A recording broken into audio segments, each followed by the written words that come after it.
1.7 million for one wedding clothes. How unbelievable. Have you not noticed anything wrong in this house? Do you ever wonder why I toss and turn at night? Why I haven't smiled in days? Please don't blame your insomnia on me. She scoffed, folding her arms. The air condition in this house is working perfectly.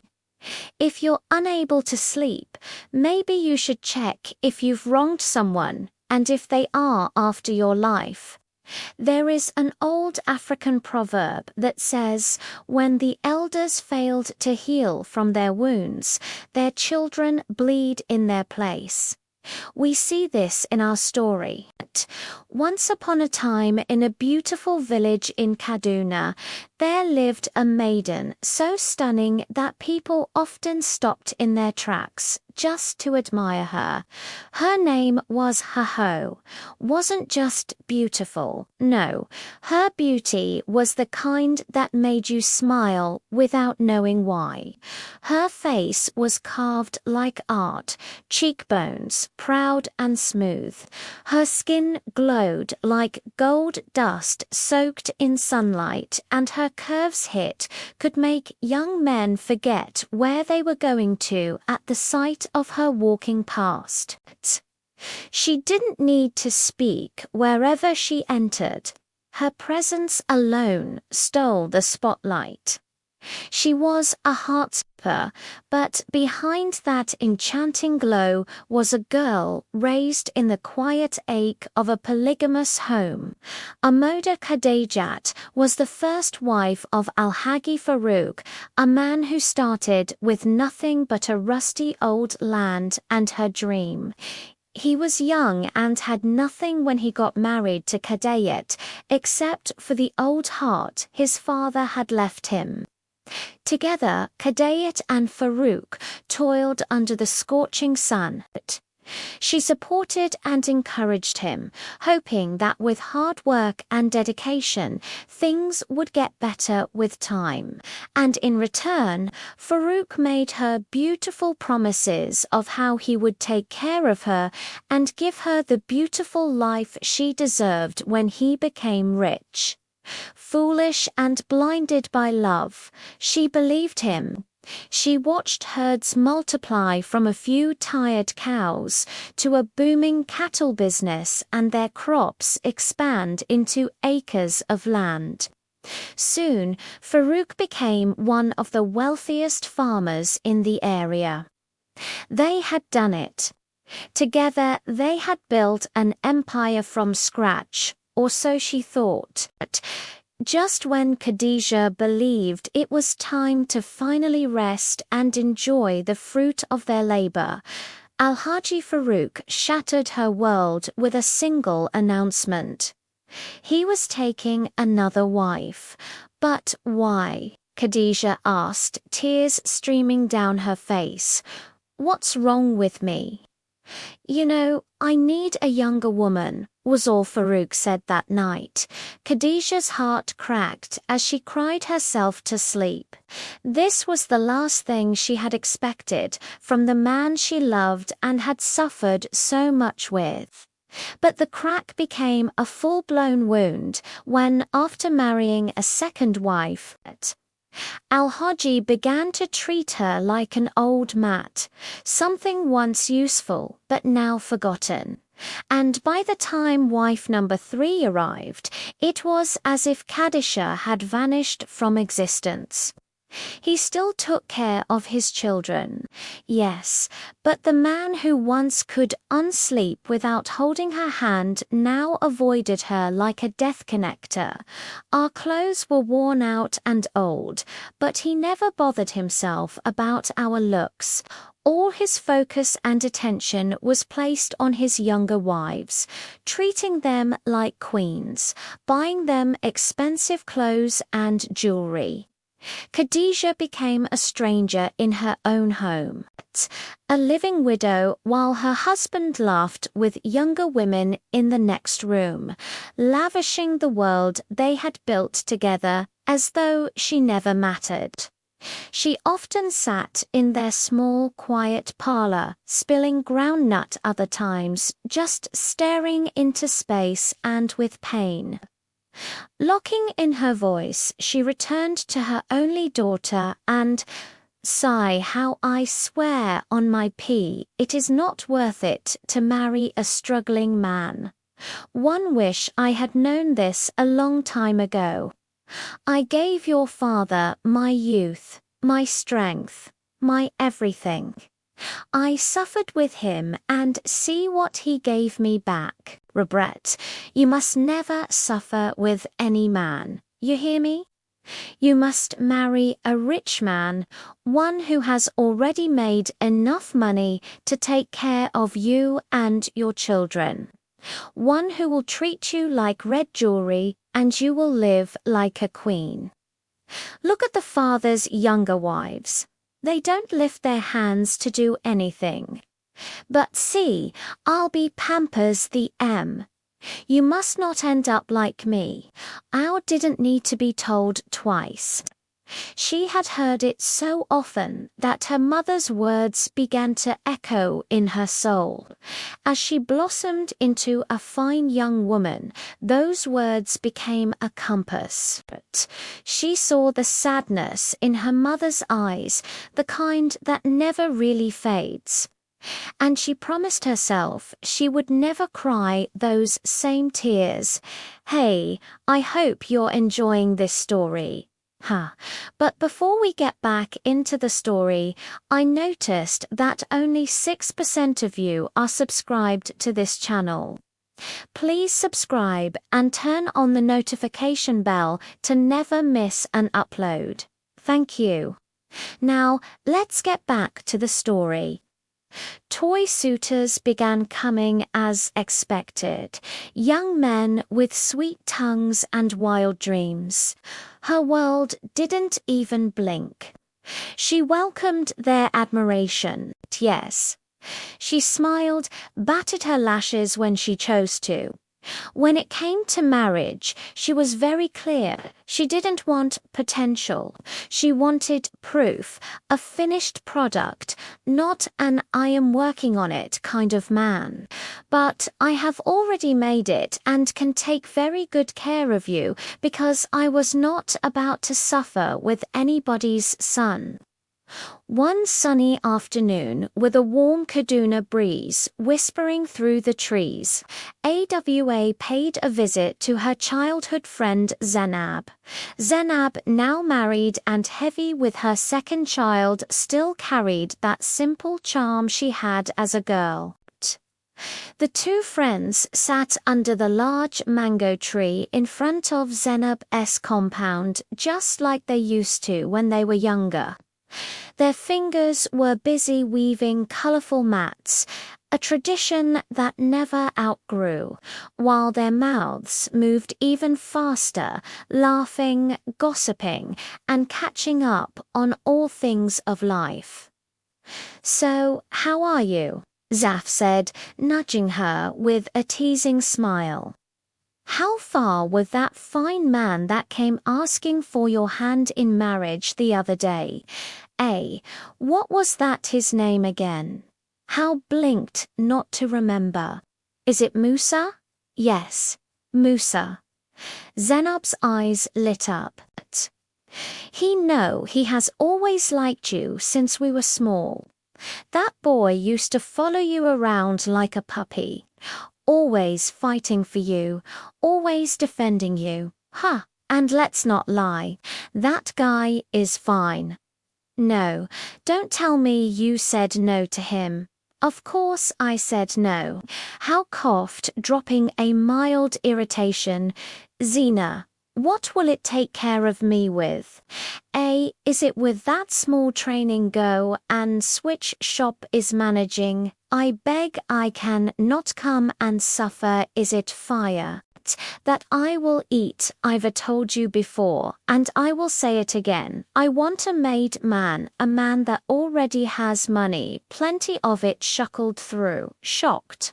She looked a bit concerned. But what about your certificate? You are a graduate. How you could get a job and support your family? You see, that's what love and marriage is all about.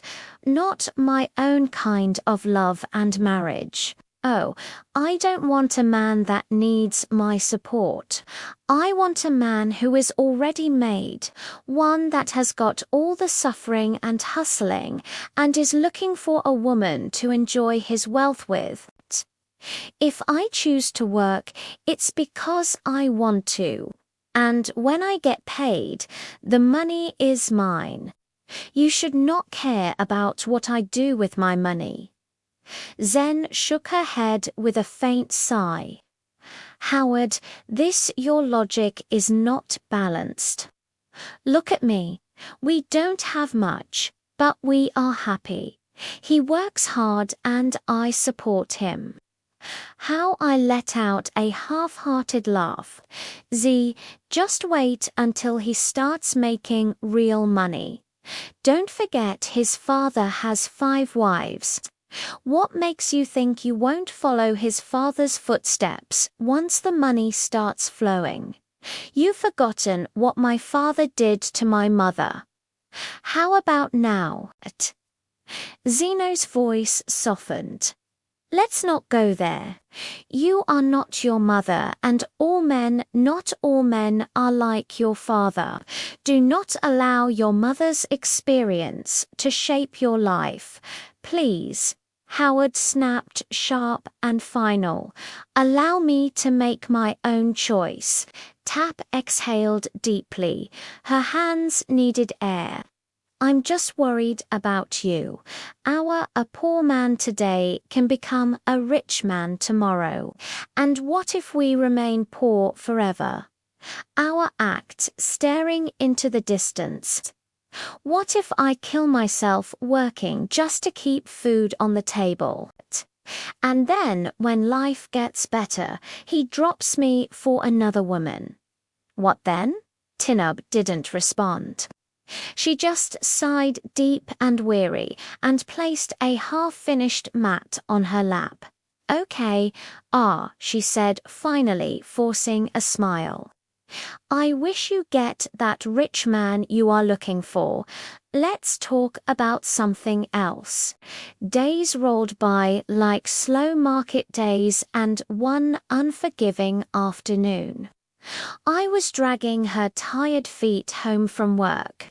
She has spent the entire day yelling at stubborn learners in the small secondary school where she taught. All while waiting for her rich self-made husband to locate her and whisk her off to a mansion. Somewhere in my Tamor Banana Island, the sun wasn't smiling that day. In fact, it was angry, boiling hot, scorching her skin like she owed it money. Her brows were soaked in sweat. And she hissed loudly, shielding her face with the butt of her hand. I swear this sun must be a wicked stepmother. I can't wait to marry a wealthy man with air-conditioned cat. She muttered to herself, fanning her face with a rolled-up lean note. This striking light is not for someone like me. Look at my skin. Just then, as if the heavens heard her lament, a sleek, flashy car cruised and screeched a stylish stoplight in front of her. How blinked. Was she hallucinating? She stood frozen like a goat that just heard the horn of a Tyler. The glass rolled down slowly and the driver, a young man with skin as fresh as bald water, and a smirk carved from kindness, peeped out. Hello, young lady. He greeted warmly, eyes twinkling. Are you heading into the village? I can give you a ride. Our heart skipped. She adjusted herself properly, but she wouldn't fall cheap. She straightened her face and gave a short smile, pretending she wasn't melting inside. Thank you so much, she replied, acting like someone who didn't have blisters in her shoes. I'm almost at my destination, the young man chuckled. But we both know that's not true. It is about 20 minutes away to the village and the sun looks like it has a personal beef with you. I hate seeing pretty women suffer. Shy. Howard gasped quietly in her mind. Did he just say he hated pretty women suffer? Was this an all-you'd audition? That was the exact kind of man she had been praying for. Gentle, chatting, and clearly financially blessed. Before she could respond, he stepped out like a prince from a romantic series, walked around the car, and opened the door for her. I know you might be worried, he sighed, but I don't bite. I'm from this town. My name is Al-Hadi. Boom, just like that. Her eyes widened like a bride seeing her bridegroom for the first time. How? She echoed. Not fully aware, that was one of the richest men in their entire community. The man practically had cows for every day of the year and sons for each of them. Oh, then you must be Karim, she exclaimed suddenly, sweet like Audi mixed with Zobo. You are alive? He smiled. He noticed how polished his manners were. Rumors of Karim's success in the city weren't new to her. His name floated around every time the elders talked about children who made it. With the grace of a queen, Aur slipped into the car and the moment the air conditioned hit her face, she sighed and smiled dreamily. Just moments ago, she was roasting like Suya, whose side wishes don't come true. The ride into the village felt like a fairy tale, though it lasted less than 10 minutes. He was already halfway in love. Karim's voice was calm and soothing like cool pop. And the way he looked at her when she explained her job, the stress, the tiny salary, the endless marking of scripts made her feel seen. This village doesn't suit a pretty woman like you, he sighed with quiet concern. That was it. Line number 1 had sealed it for her. This man was not just handsome. He was rich, wise, observant, and he came with a fully functional asset team. By the time they stopped in front of our compound, Aur was smiling like someone who had just received a visa. Can he see you again? Karim asked accidentally. Aur tried to hide her excitement but failed slightly. She gave a slow, graceful nod. I guess that's fine. As he drove off, she placed her hand on her chest and sighed deeply. Maybe, just maybe, I have found the right man, she thought. The very next day, Saturday to be precise, Karim pulled up in front of Aur's house with a kind of car that made neighbors peek through their curtains and pretend they were sweeping doors that didn't exist. He stepped out of her house like royalty, dressed in her finest dress, face glowing like a fresh coat of sheer butter. Karim took her out to a fancy restaurant in one of the cities in Kaduna, far away from their dusty village roads. But Aur didn't mind one bit. In fact, she secretly wished the distance was longer. From the moment they drove off, the car was filled with warm chatter, sweet laughter, and playful teasing as though they had been friends for years instead of mere days. So, what exactly do you do in the city? How asked as her eyes twinkled with curiosity. She wanted to be sure that she was with the right man. Karim smiled modestly, keeping one hand on the steering wheel, like a real-life movie star. I am into importation and exportation. Mostly I deal with gold. Howard's head almost turned 360 derajat gold. She repeated, trying not to scream with joy. So this is not just any rich man. Karim had got money. Said Andy. Then in her mind she began calculating Dubai today, Paris next year, maybe even a vacation in the Maldives before 30. By the time they arrived at the restaurant, he was already confused. She has entered a dream. The place looked like something from a music video. Polished floors, chandeliers soft just playing in the background, and the waiters who bowed like they were serving a queen. She dined like royalty, green chicken with sauces she couldn't pronounce, creamy dessert that made her forget her village name, and the wine that sparkled in the glass like liquid diamonds. By the end of the evening, our cheeks were rotten from smiling and eating too much. Karim, on the other hand, couldn't stop watching her. She was witty, effortlessly beautiful, and he had a way of laughing that made the whole room feel lighter. She wasn't the usual pretentious city girls he was used to. No more. How was different? Simple, free-spirited and fun to be with. The drive but was equally magical. A song came on the radio, one they both knew, and they began to sing along. He sang with her full chest even when she got the lyrics wrong. When Karim tried to correct her, she gave him a playful side-eye. I beg, leave it like that. It's my version. She joked and then burst into laughter. When they reached the path, neither of them knew their own through it like two confused but happy backup singers. His father had been right. Come back to the village and find a real woman. He had told him and here he was. Since he planned to spend more time in the village, Karim and a romance bloomed like yam tendrils during raining season. They were practically inseparable. Their favorite hangout spot, the Rocky Mountain just behind the village. Every evening they would sit upstairs with roasted corn and watching the sun melt behind the hills as Aur whispered sweet nothings and shared dreams. Well, how as dreams to be exact, never went beyond luxury vacations, shopping in Milan, and soaking in bubble baths while sipping imported juice. But Karim didn't mind. He had the money and he was ready to give it all to see her smile. He knew without doubt that this was the woman for him. She just made him so happy. Then one breezy evening, just as the sun dipped low and painted the sky in strokes of orange and pink, Karim turned to her, eyes filled with softness. Tell me, he asked, what the first country you would love to visit? Without skipping a beat, Aur gasped. Dubai?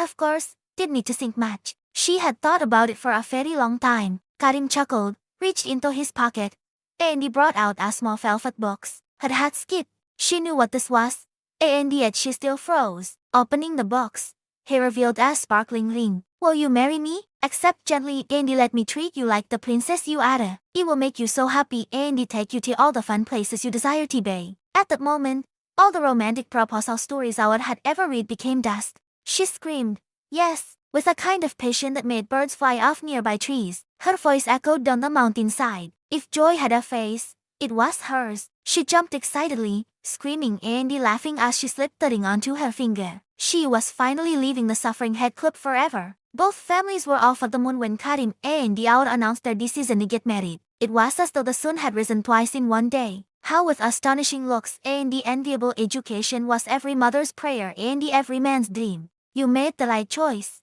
my son. I told you you would find a wife here. Al-Haji Ido sighed with pride, patting Karim on the back as though he had just won an international award. The marriage preparation kicked off with the energy of a political campaign. Date fixed, venue chosen, cows already marked for slaughter. Within days, the best spread around the village like a harmattan fire. Our mother couldn't stop smiling. For the first time in years, she wore her finest wrapper without needing a reason. She stared at her daughter with tears of joy in her eyes. You made the right choice, my child. She sighed over and over again. You have wiped away the shemikari. I'm so proud of you. Even her married friend stood in stunned amazement, hands on her waist like a market woman trying to process shocking news. So this is how our just got lucky like this, just like this Dubai level. Hey God, I'm not angry but I'm watching you. Then came a big day. The marriage ceremony was nothing short of a royal festival. The village square was transformed, decorated with bright fabrics, canopies and balloons that danced in the wind. Plates clattered, drums thundered,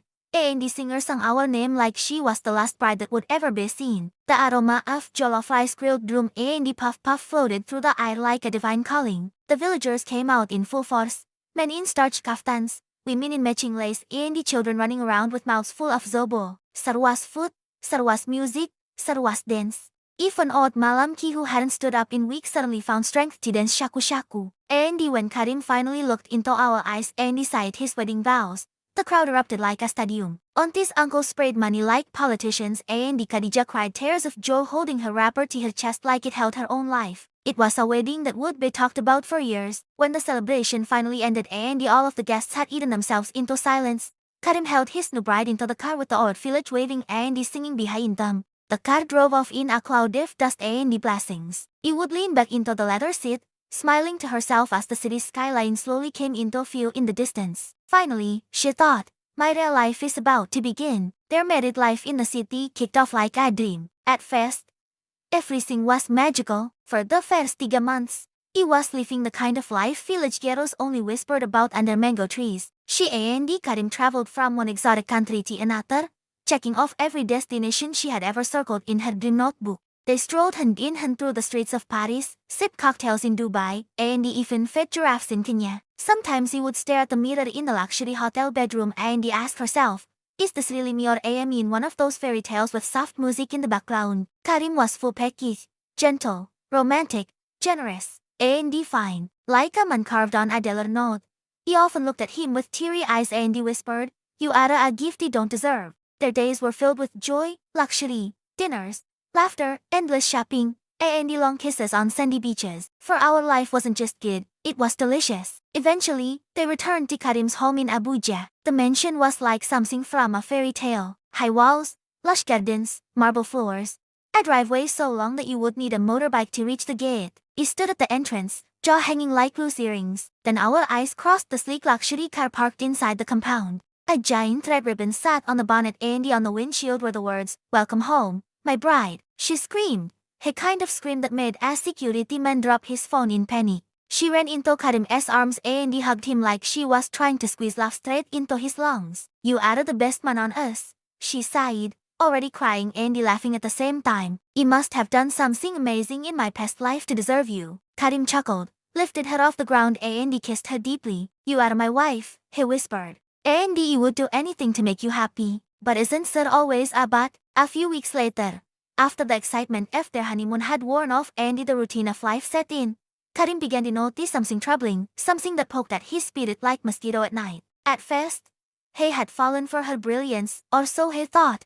A sharp tongue, her wit, the confidence she exuded when they first met. It all painted a picture of a woman who had dreams, big ones. And Karim, he adored ambitious women, but alas he had miscalculated. Apparently her one and only life goal had always been to marry a wealthy man. And now that she had secured the position like a political appointment, she had absolutely no more plans beyond that. None. Every day followed the same sacred ritual. Sleep till pukul 11 a.m. They served breakfast in bed by a maid who now knew how to deliver toast with extra butter and a side of hot gossip. Spend hours scrolling through Instagram. Call a driver for shopping spree she didn't need. Return home, watch movies, eat, nap again.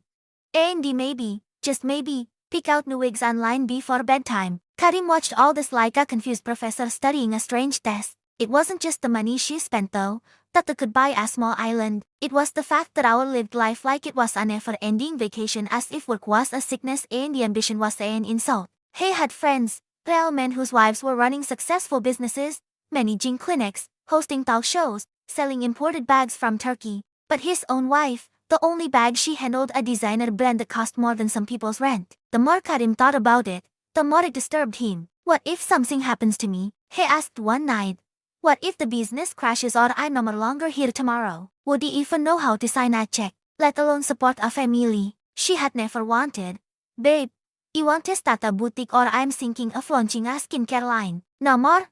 It was always should to do short coily wigs or bone straight or baby look at this necklace. It will go well with the pink shoes he bought from Milan. Nothing more. Karim sighed deeply one evening as he watched her giggling over a TikTok dance video. The others, he had a perfect wife. But deep down something didn't sit right and that something was beginning to itch. One midnight while the rest of Abuja was peacefully enjoying the sweet of sleep, Karim sat wide awake staring at the ceiling like a man with 1,000 thoughts. His chest felt heavy, his head full. The silence in the room was loud, too loud. He turned slowly and he looked at his wife, who was sleeping peacefully beside him like a pampered cat curled on velvet. He couldn't take it anymore. Hoa, he whispered at first. No more answer. Hoa, he nudged her gently. Wake up, I want you to talk. She stirred lazily, rolling over with a grunt. Karim? You know I've really been stressed today. She mumbled, eyes still closed. Can't wait till morning. Karim blinked in disbelief. Stressed? He echoed. From doing what exactly? I left for work in the morning. You were sleeping. I returned late in the evening. You were still sleeping. So tell me what part of your day exactly was stressful. The pillow flipping. How he eased and he stretched like a bird princess. Please Karim, she muttered. I married you because I thought you understood the kind of woman I am. I am only chewed out for a soft life. You see the sleeping? It's part of my beauty routine. I work very hard to look good for you. You think this face is free? She gave a dramatic hair flip. You should at least appreciate how hard I work to look this good. Karim stared at her like she had gone crazy. Was it really his wife or a lazy goddess sent to test his blood pressure? Eventually, she sat up clearly annoyed. So, what is the thing so that you can't even let me sleep? Karim sighed deeply, rubbing his temple. Our marriage is not about eating jollof rice and snapping pictures. It is serious business. Very soon, we will have children. I want them to have a good life, a stable one. I'm not the kind of man who believes a wife should sit at home doing nothing. What if something happens to me? What if something happens to my business tomorrow? Howard's eyes widened with shock. Oh, touch my dead body. I reject it, she shouted, clutching her chest. Karim? Are you planning to die? Why are you wishing yourself bad luck in the middle of the night? It's not about wishing myself bad luck or planning to die. Karim sighed, trying to calm her. It's about being prepared. That's why I want you to start doing something for yourself. Number one can tell when bad things will happen. What our side next nearly knocked the sleep out of Karim's brain. Karim. Whew, you are wicked. So this is it. She yelled, eyes wild with rage. I can't believe you actually woke me up in the middle of the night to tell me this kind of nonsense. Are you a witch? Karim sat back stunned. This was going downhill fast. You disturbed my beauty sleep for this rubbish talk. She continued. In case you don't know, this is why you met me single in the village. Go and ask. I had plenty suitors carrying plenty, but I was not born to suffer. That's why I turned them down. They can't give me the kind of life I desire. She was now on fire. She stood up, pacing around the bed like a motivational speaker on Red Bull. My mission in life is simple, she declared, to enjoy and live soft, and that is what I am doing. Do you even know why I fell in love with you? Because you sighed and quote, a beautiful like you should not suffer. But starting a business is not suffering, Karim pointed out. I will set up any kind of business you want. I just want you to have your own money so that you can support the home when necessary. But had already crawled back into bed, pulled a blanket over her head, Andy was snoring within 30 seconds like a contented goat after a full meal. Karim sat so wide-eyed Andy sleepless, his mind spinning, eyes fixed on the ceiling once more. What had he gotten myself into? He thought bitterly. For the next few weeks, absolutely nothing changed. If anything, her soft life graduated to ultra soft. She slept like a baby bear in hibernation, never saw the morning sun, had breakfast in bed as though it was a prescription. Dressed like a senator's wife, Andy hit the mall with the elegance of a queen on a spending spree. She had found herself a crew too, some shiny new friends from the estate who were just like her.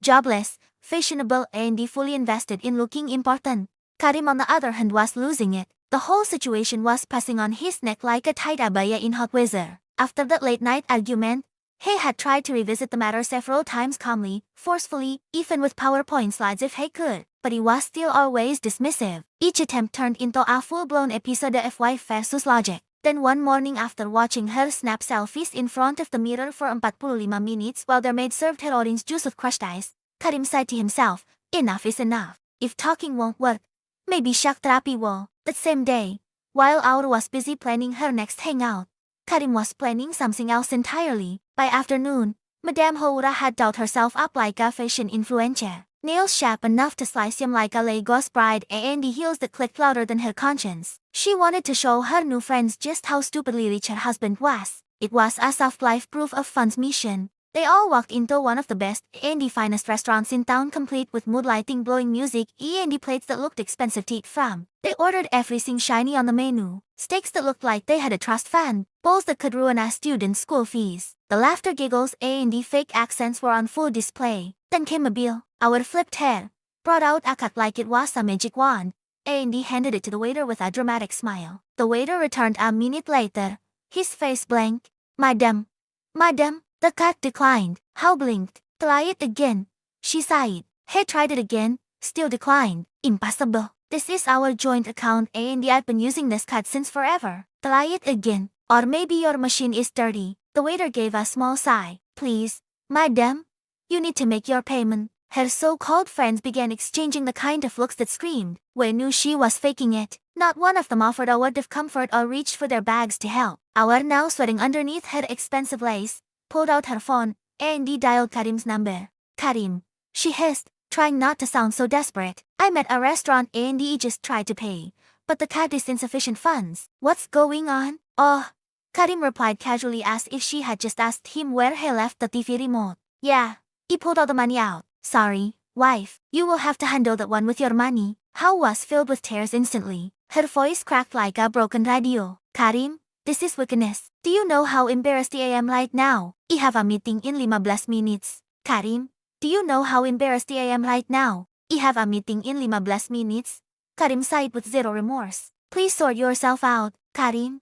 You are a devil. You are Karim. Hello. But he had already hung up. She lowered the phone and he stared at it like it had just betrayed her. Then she turned to the waiter. How much is the bill again? She whispered, a voice barely audible. 1,2 million naira, ma'am. He replied calmly. He was pawned slowly toward her friends, now suddenly quiet and glued to their seats like mannequins. I don't know if any of you can help me. Just pay minutes, it's all on. I will transfer tonight or tomorrow morning, please. They looked at her like she had lost her mind. You invited us here. One of them scoffed. And you can't even pay your bills. Is it not your rich husband again? Abihe don't stop being rich today. And just like that, her crew vanished one by one. They picked their bags and walked out like it was an audition. And the hour just filled the script. The manager of the restaurant approached our with a smile to fake to be comforting. Since you can't pay, madam, you will have to work off the bill. We need you here for let's say 9 months. It's 1,2 million naira.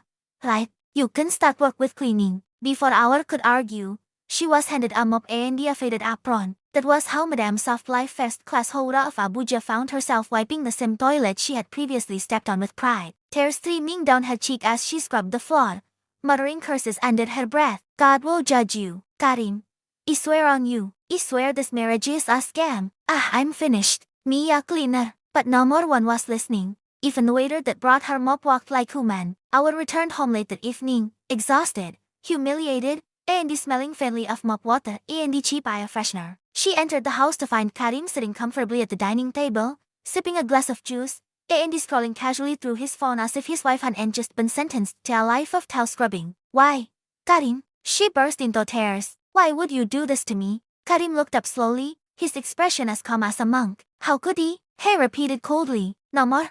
How could you? Iwa stood so shaking in designer heels now broken. Our once perfect makeup was now an abstract painting. How? Karim continued, setting down his glass. You lie on the bed all day like a lazy princess, straight out of a failed fairy tale. He asked one simple thing. Pick a business, and you will fund it. But no more. Every day you spend millions on wigs, wine, Andy, he rose to his feet, eyes flaring. I have had enough of your nonsense. You are unbelievable. Karim House snapped, wiping her tears angrily. Do you know what he went through today? The kind of embarrassment he was put through today. He was detained at a restaurant. I've been forced to work like a maid. And 9 months no more pay. Just today alone was hell. Kid, Karim sighed, letting a small smile creep across his face. That's excellent news. Actually, at least now you will learn responsibility. Andy just like that.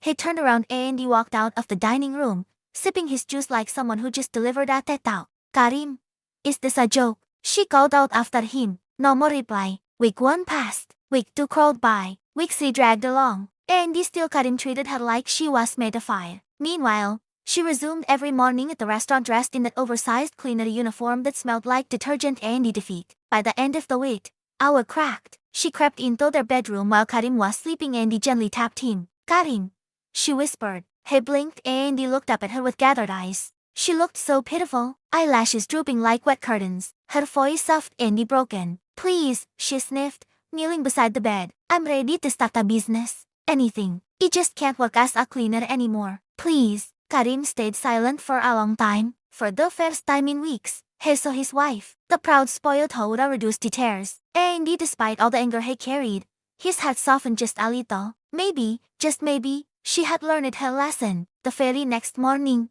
Karim cleared her restaurant debt. No more drama.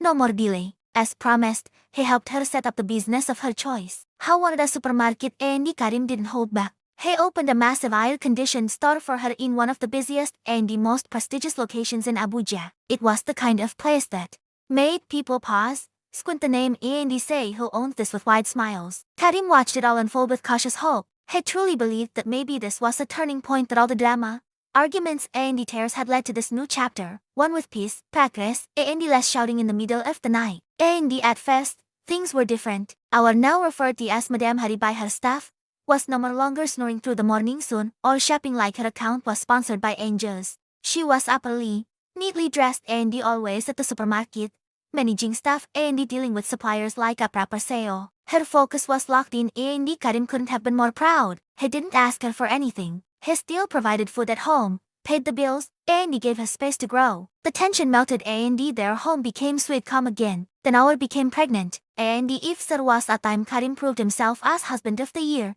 it was during those 9 months. No matter how tight his schedule was, he always carved out time to be her. Antenatal visit, he drove by himself. Baby shopping, he pushed the cart and he picked colors. Morning sickness days, he stayed home and he made sure she had ginger tea and the crackers like it was a sacred ritual. And all the gifts, the endless thoughtful surprises that made her blush and giggle like a teenage girl in love, but jewelry like $100 and luxury spa bookings. Karim loved Aur deeply and he did everything possible to make her happy. The bond grew stronger and when she finally gave birth to a healthy baby boy, it felt like the perfect cherry on top. They named him Ahmed. Their home was now filled with baby giggles and sleepy lullabies. Karim's heart overflowed. Everything he had prayed for was a beautiful and smart wife, a lovely child, and a peaceful home. But as life would have it, peace doesn't always last long in paradise. Our supermarket kept growing and so did her circle of influence. Soon started moving with a new set of women. Not just any women. Abuja High-Class Rich Wives Association women. The type that wore designer clothes like uniform, sprayed perfume that smelled like private jet, and rocked hair so expensive that it had its own security. Of course. Loved it. She felt seen, powerful, accepted, and with her business booming, all her earnings went straight into her appearance. Designer bags, limited edition shoes, imported wigs, and skincare that cost more than a semester tuition in an Ivy League school. Sending money home to her mother that still came from Karim. Buying baby things, Karim. Any family emergency, Karim feeding the family, Karim. But it didn't bother him. He was still sir. But it didn't bother him. He was still the man of the house after all. And if his wife wanted to feel like a queen, he would keep building the castle. He didn't complain, but life was slowly shifting again. Then one day, Karim came home looking like a ghost of himself. His shoulders sagged, his face pale, and his spirit completely crushed. The worst had happened. A massive shipment of goods worth over $1 billion had been seized. Just like that. He had invested everything into it, trusting it would clear the port as usual. But the government had suddenly changed regulations and his entire consignment was locked down. At first Karim tried to stay optimistic. It's temporary. He told himself just give it time. But 1 week became 2, then 3, then months. He was now struggling. Salaries were delayed. His once busy firm had gone quiet. He was sweating blood just to put food on the table and keep his company from folding. And the worst of all, how his own wife was acting like nothing had changed. She never asked how he was doing. She never brought up his business. She would rather wear matching lace to a wedding if someone's grandmother than him. She would rather wear matching lace to a wedding if someone's grandmother's niece than ask, "How are you holding up?" To her, cooking with her own money was like climbing a mountain barefoot. It wasn't her concern. After all, was it not the man's job to feed the family? Don't promise her a soft life. So, while Karim silently battled bills, stress, and looming bankruptcy, How was busy sampling perfumes and updating her fashion catalog. One evening while Karim sat at the dining table staring at an empty account alert on his phone, How greeted like a fresh storm. "My husband," she sang, holding up 3 pieces of flamboyant fabric. "I'm confused though, which of the should he pick for the next event?" Karim raised his head slowly. "What event is this again?" "My friend's cousin's wedding." She sighed, grinning. "I just want to show my support, you know." Karim blinked slowly. Karim blinked softly. "Your friend's cousin? Are you even hearing yourself? Why you sounding like he committed a crime?" She sighed, rolling her eyes. "I just don't want to suffer, my friend." "What is it? How much is the asoebi?" He asked, his voice tightening. She pouted. "It's just 1,7 million. Karim dropped his phone. 1,7 million for one wedding clothes. How unbelievable. "Have you not noticed anything wrong in this house? Did you even look at me to see that I am not fine?" He stood up, eyes blazing. "Do you ever wonder why I toss and turn at night? Why I haven't smiled in days? Please don't blame your insomnia on me." She scoffed, folding her arms. "The air conditioner in this room is working perfectly. If you are unable to sleep, maybe you should check if you've wronged someone and if they after your life." Karim stared at her in disbelief. How he sighed, his voice cracking. "My goods offer 20 billion naira worth. I've been ill for 3 months. You didn't know because you never asked. I am breaking my butt to pay staff and feed my family while you act like you've been living inside a fairy tale. How are you?" Shrugged. "I'm sorry, Karim, but it's not my fault that your goods were seized. You should know better. You are a family man. Why make bad business decisions? Why would you put all your money into one deal? Or are you expecting me to start feeding the family? Because how will we never try at one has swallowed had? So tell me, what do you even do with the profit you make from the supermarket to look it of course for you? Is that not what a good wife should do?" She replied, flipping her wig. Karim was speechless. "Wait. So it's because if one small aso-ebi thought that all the sermon is coming out?" She continued, raising her voice. "Just say blue or wine and let me be. I'm not a kind of wife that will suffer. You better understand that you are a man, and not God that made you a man. And this time is when you prove your financial responsibility." She leaned forward with a smirk. "And if your eyes are on the supermarket, you better remove it quickly." Karim stood frozen. He didn't even respond. He couldn't. "You will just take the wine fabric. I think you love it more." He stood sad and watched as Aur gathered her fabrics, turned around with elegance and pride, and walked into the bedroom like an Hollywood villain in slow motion. He remained still, staring blankly, tears glistening in his eyes. How did he end up here? He wondered. How did he ever fall for this? He was so blinded by her beauty that he ignored all the little signs. He should have known when the only thing she talked about was vacations and the trips now he was paying heavily for it. Then came the blow that finally broke the camel's back.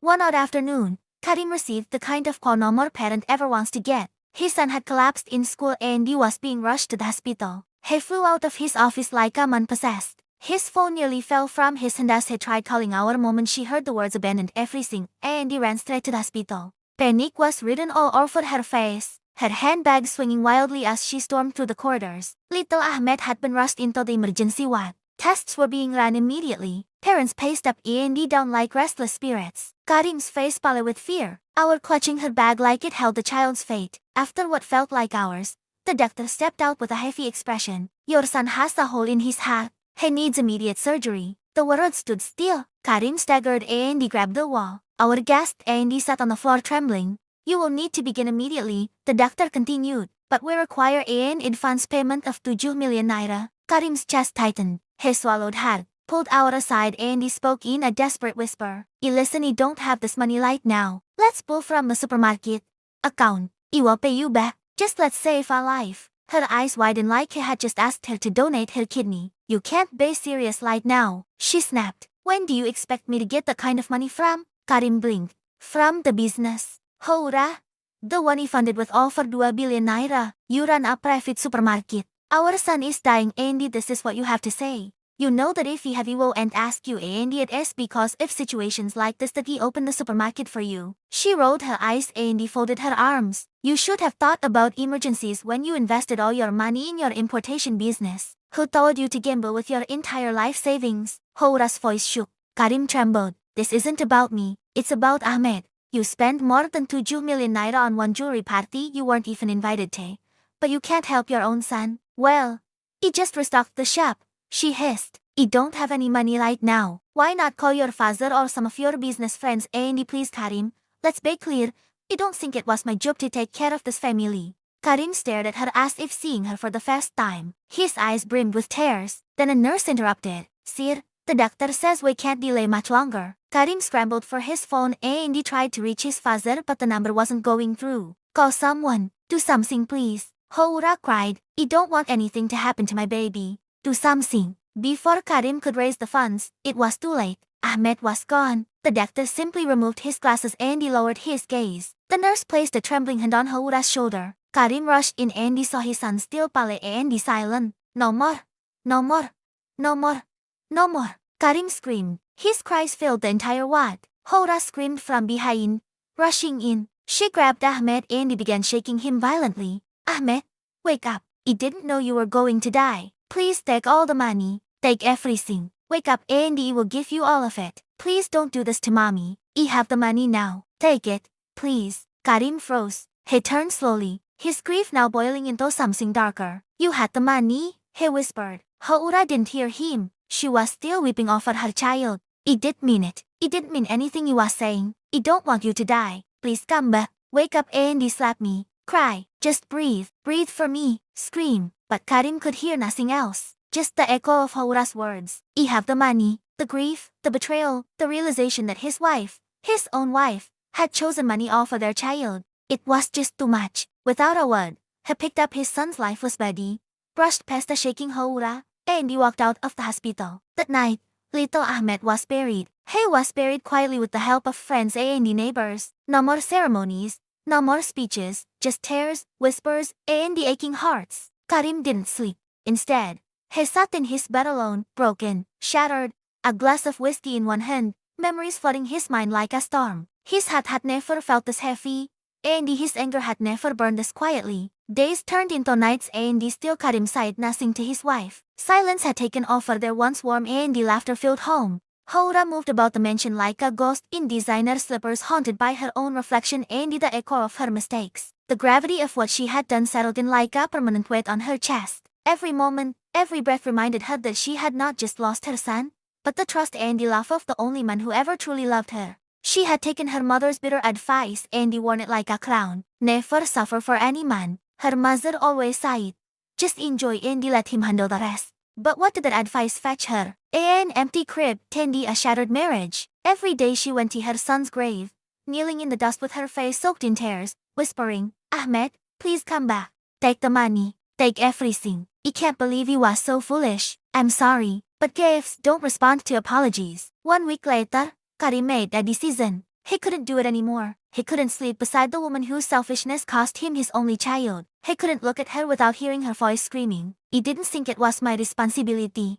He quietly visited the supermarket, checked the records, went through the books. His jaw clenched. The business was thriving, pulling in over 3 million naira daily in sales. Yes, she had said she had nothing. He checked her bank account over 300 million naira just sitting there. And she couldn't release 2 million naira to save their son. That was all the confirmation he needed. Karim filed for divorce immediately. And when he moved like a thunderstorm. There were no more warnings, no more explanations. He took everything, the supermarket, the money, the cars, every single thing. He left her with nothing but tears and regrets. Haura cried, begged, fell on her knees, but Karim didn't answer. Karim was gone, gone forever. We've come to the end of the story, but he would like to share the lessons he learned from the story. The first one is, as parents, we must heal from our own pain before raising children, because unhealed wounds when passed down as unfinished can destroy the future of those we love. In the end, Haura didn't just inherit her mother's story, she repeated it, but with even greater loss. 2. When selfishness replaces love, even the richest marriage becomes poor. A partner who only takes but never gives is not a blessing. They are a silent disaster waiting to happen. Never trade empathy and loyalty for luxury and status, because one day life will test your heart and not your handbag. So besties, we would love you to share your thoughts in the comment section. And if you are yet to subscribe to our channel and you enjoy our stories, please do not skip this video without hitting the subscribe button and turn on your notification bell so that you get notified whenever we post new stories. Thank you so much for all your love, your support. That means so much to me and can't even trade it for anything. Right now, you would have to go and see you in our next story. Bye.